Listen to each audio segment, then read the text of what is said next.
And now, it's time for The Adventures of Luke and Old Ben, starring Luke Skywalker and Obi-Wan Kenobi as Old Ben. No, my father didn't fight any wars. He was a navigator on a spice freighter. That's what your uncle told you. He didn't hold with your father's ideals, thought he should have stayed here and not gotten involved. You fought in the Clone Wars? Yes. I was once a Jedi Knight, the same as your father. Before the dark times. Before the prequels. The prequels? The prequels are what give George Lucas his power. The prequels surround us, penetrate us, bind us to a very uncomfortable chair which George Lucas forces us to sit in.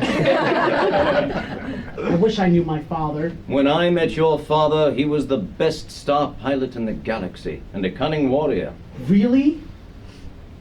No. When I met your father, he was a little brat about this tall who raced pods.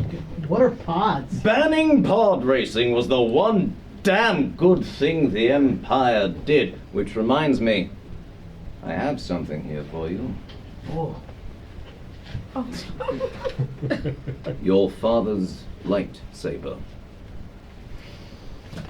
It is the weapon of the Jedi. Not as clumsy or random as a blaster. An elegant weapon for a civilized time. So please stop waving it around like an idiot. It's dangerous. Sorry.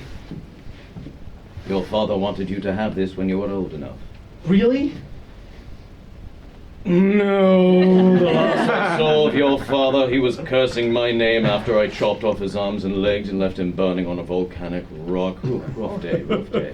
That sounds awful. According to the prequels, your father built C-3PO. That doesn't even make sense. Well, the prequels do all work out from a certain point of view. Certain point of view? No, they're just awful, bloody awful. But enough about this.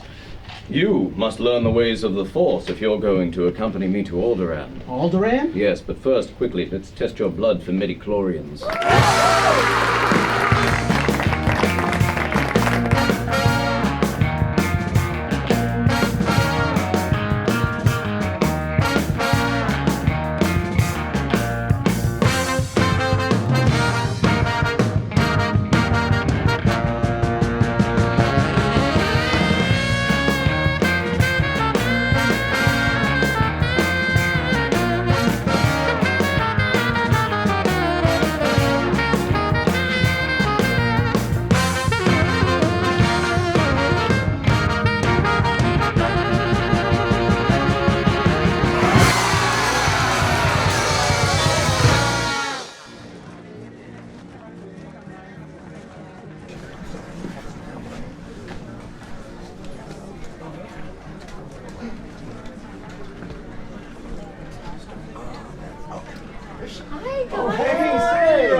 Thank you. Wow, prepared. Wow, guys, high school reunion. Yep. So weird. Oh, got it. Oh, Chris, your hardware store. Congrats. Oh, it's amazing. Thank you so much. I heard you have kids now. I do. Yeah, well, 2 and 4. Awesome. Thanks. Wow. Just that, so. High school reunion, huh? Yes, I can't believe it. Yeah. You think Will's gonna show up tonight? Oh, jeez, I hope not. Man, of all the guys in our graduating class, who'd have thought he'd turn into a freaking billionaire? Honestly. I don't know. I bet he will, though, because he couldn't miss a chance to show off in front of all of us. That guy's such a douchebag. Really. Who can take a sunrise? Sprinkle it with dew. Me, I can. Willy fucking Wonka in the fucking house. What's up, losers? Hey, what golden ticket do you have to win if I find a drink around here, am I right? What is up, guys? How you doing? Holy shit! Mike, how you been, man? Chris? Right, whatever. What have you been up to for 10 years? Well, I've been good. Just opened up my second hardware store. Wow, So hardware. Big deal, yeah. It's crazy. I haven't been following along with you. I'm sorry. I'm so busy with, I tripled my giant chocolate factory's revenue in the past fiscal year. I'm doing okay. And I've just been so busy, inventing things like the everlasting gobstopper and all these amazing kids. Your thing is good too, though. Your thing is good too. Hang in there. It's awesome. Holy shit, Mike, how are you doing? Matt? Right. What are you up to these days, man? I'm good, William. Hey, how are you? I'm the CEO of a textile company. Wow, textiles. That's the thing? It's amazing, really. Note to self, edible textiles. Sorry, go on. Kids are great. We just got back from a trip to Paris. Oh, I love Paris. I go all the time. Oh yeah? Me too. All the time. All over the world, really. Oh, yeah? You ever been to Dubai? Yeah. Have you ever been to Loompa Land? Actually, you know what? I'm sorry. Stupid question. Because no one's been to Loompa Land. I kind of discovered it. Only civilized guy had ever been to Loompa Land. Well, hey, maybe we can take a trip together sometime in my private jet. Yeah. Oh, yeah.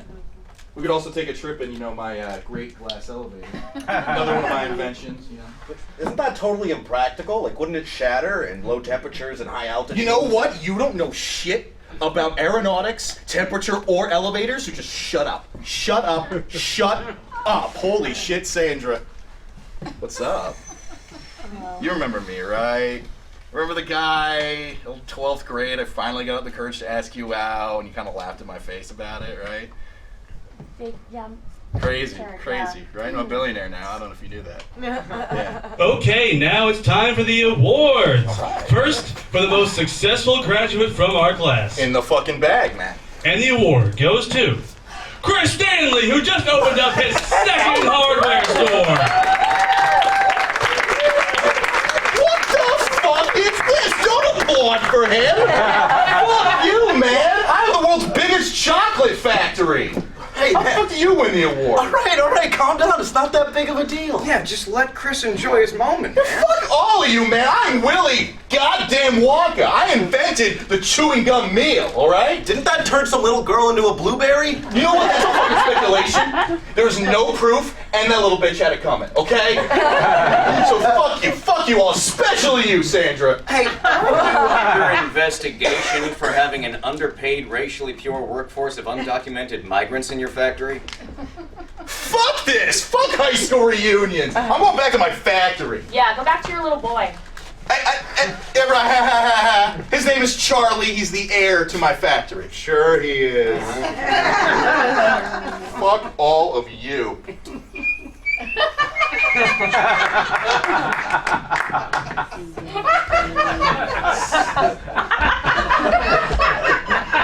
Go get the car. We're leaving. Don't fucking sing!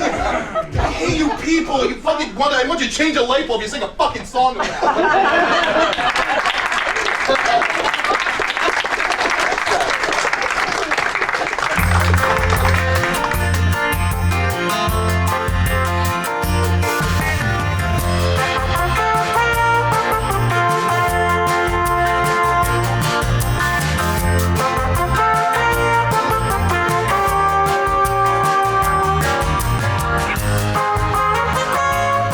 Cinema. The word conjures up memories of some of Hollywood's most classic moments. But we won't be talking about any of those tonight. For with us in the studio, we have Brian DeLuise Hackett, aspiring filmmaker and rising star in the New York counterculture scene. His film topics range from postmodern existentialism to gardening tips. Tell us about your latest film. Well, I wanted to make a film that shows the essence of the individual, to peel back the curtain, as it were, on individualism by revealing the subject as individualistic and not just to expose the individual's appearance of individuality, but also its individual elasticality. And by doing so, drive it towards individuative actions and what makes the individual individual.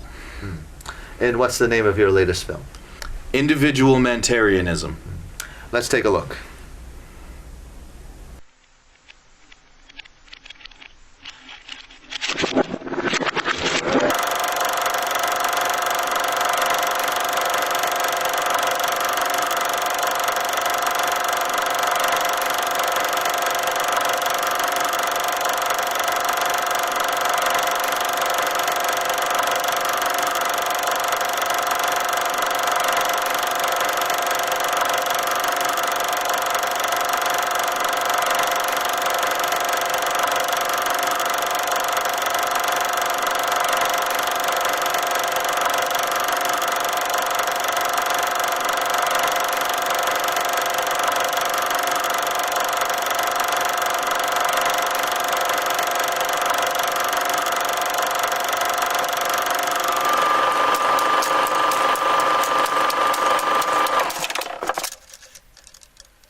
And who acted as the subject in the piece?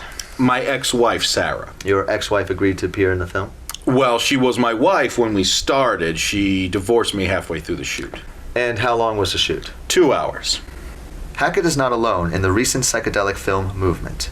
He is joined by New York painter, photographer, philanderer, poet, and now filmmaker, Dandy Holywar. Dandy, you have recently released a film called The American Dream, which is 30 minutes of a dog licking its own balls. Why did you choose that title? Well, what red-blooded American hasn't dreamed of being able to lick his own balls? Another film Dandy has made is a 12-hour film that shows a brick sitting in the sun and eventually in darkness. Why a brick? Well, bricks are what build homes. Bricks build dreams. Bricks build buildings. A building is still a building even after it's been built, you know? It's still building. Building is, it's a verb and a noun. It's totally weird. You're a Nazi, aren't you? No, but I was the Pope for the weekend. Well, thank you for joining us, Your Holiness. Yeah. On the peninsula de Punta Arenas, she ate ceviche and smoked cigars with a peg-leg pescador, while her lover waited for the time to pass. That night, bedbugs crawled up his shorts in the room behind Marie's bodega. After a night of drinking, come los pescadores de Punta Arenas. Like all their fights, it made no sense, but he left with his bag at 3 a.m. Escorted by vicious dogs down the road of fish heads and tin shacks. Sleeping on a bench near the ferry, a drunkard picked his pocket and woke that gringo who kicked that tico. He yelled, "Fuera, baracho pescador!"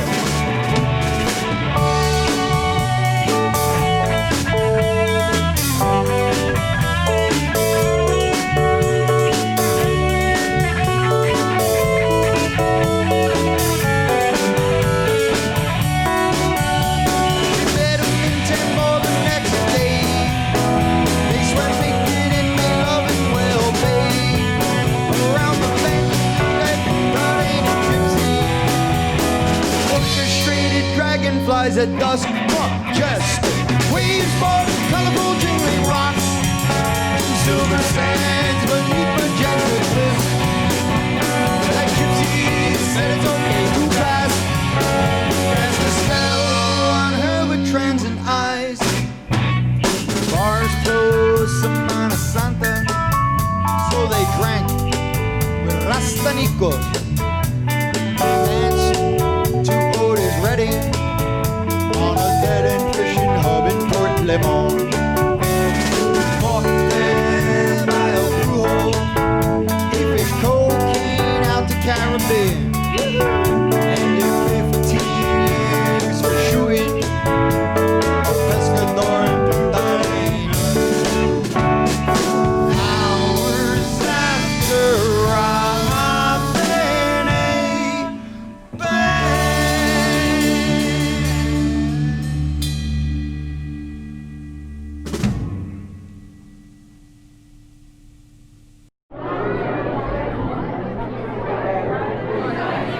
All right, settle down, kids. Settle down, please. Please. I said sit down and shut up! All right, now, so, as you all know, we've been studying the American Civil War, and as promised, I have 2 guest speakers here who are here to talk to you about what life was like for Union and Confederate soldiers during the Civil War. So please, give a warm Donald J. Trump Elementary School welcome to the South Winfield, Tennessee Civil War Reenactment Society! Hi, I'm Jerry. My name's Brad. Red. And we make up the entire membership of the South Winfield, Tennessee Civil War Reenactment Society. All two of us. Just us. I'm the president. And I'm the secretary. Now, the Civil War was fought over 150 years ago for almost 5 years. That's right. It was a war that pitted brother against brother. You're my brother, but I have to fight for my freedom. You're my brother, but I have to fight to preserve the Union. Oh, God! Oh, God! We've come a long way in the world of medicine, but back in 1863, there's very little one could do about a gunshot wound. Oh, you shot me! Now, due to the unsanitary nature of early American life, bacterial infections could spread quickly, so one would have to act very quickly in order to stop the spread. No, you really shot me, man! Most companies used to carry a first aid kit for just these situations.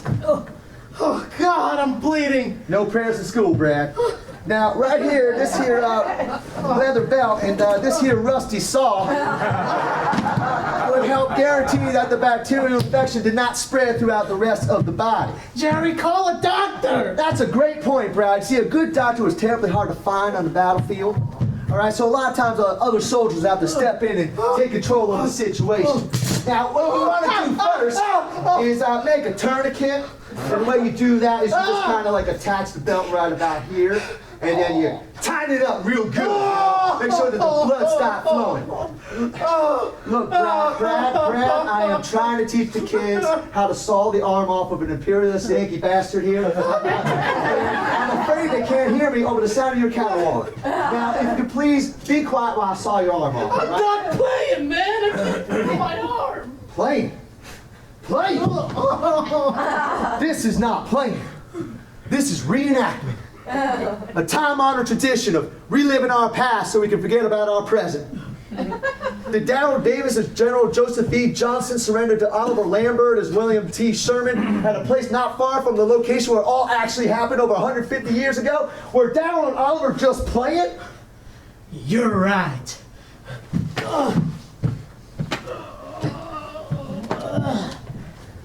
Let's do this.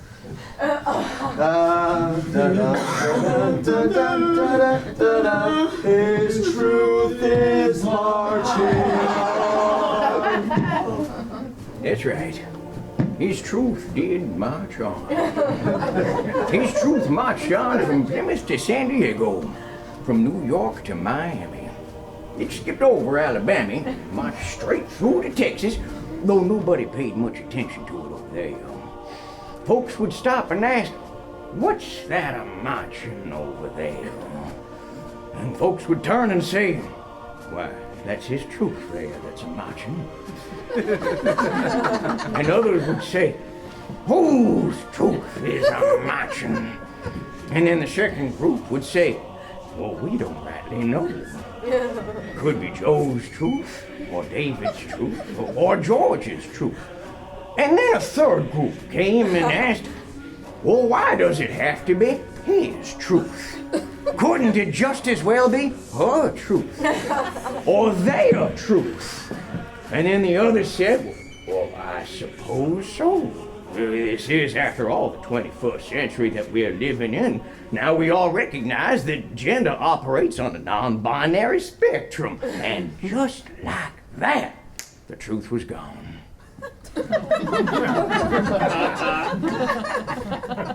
Folks would ask, "Where's the truth?" Some folks said, "We don't know." While others said, "Oh, he went that way." But the truth is, they didn't really know either. Or was it either?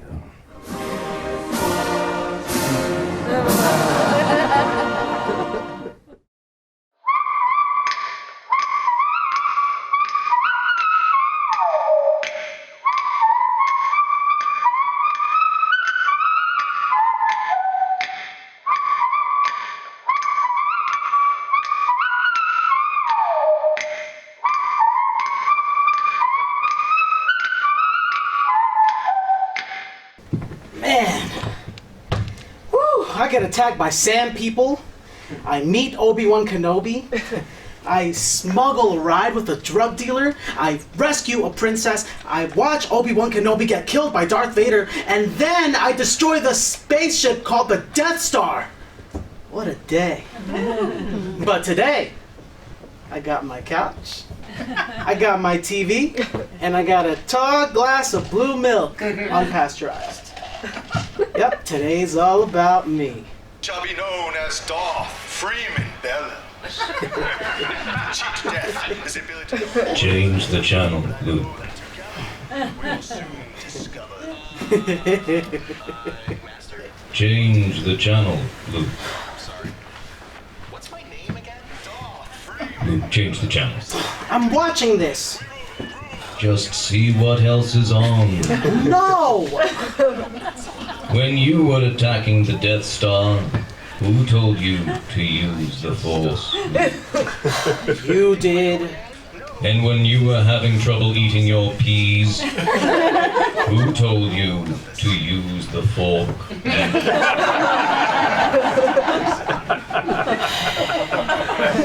You did.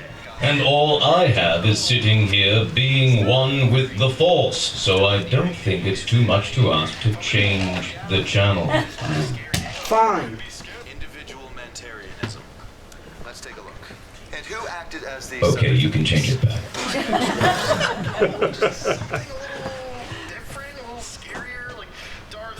Ben? Yes, Luke. I was thinking. You know how you were with me at the Death Star, and you're with me now? Being one with the Force. Yes, being one with the Force. When I'm in the shower, are you with me then too? No. Are you sure? Yes.